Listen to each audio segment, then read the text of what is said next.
ఏమిటనగా సామెతల గ్రంథము 16వ అధ్యాయము 3వ వచనం. నీ పనుల భారము యెహోవా మీద నుంచుము, అప్పుడు నీ ఉద్దేశ్యములు సఫలమగును. ఆమేన్. నా ప్రియమైన సహోదరి సహోదరులారా, ఈ లోకంలో జీవిస్తున్న మనమందరము కూడా మన కుటుంబము నిమిత్తము కానీ, దేవుని సేవ నిమిత్తము కానీ, పిల్లల భవిష్యత్తు నిమిత్తము కానీ, ఇలాగ అనేకమైన వాటి మీద అనేక ఉద్దేశములు కలిగి జీవిస్తున్నాం.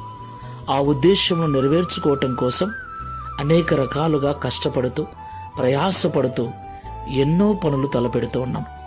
కొన్నిసార్లు మనం తలపెట్టిన పని సఫలము కాదేమో అని, ఆ పని చేయటానికి మన జ్ఞానము, మన శక్తి, మన దగ్గర ఉన్నటువంటి బలము సరిపోక కొన్నిసార్లు ఇబ్బంది పడుతున్నాము కూడా. అయితే మనం ఆరాధిస్తున్న దేవుడు మన పాప భారమును మాత్రమే మోయివాడు కాదు, మన పనుల భారమును కూడా మోసి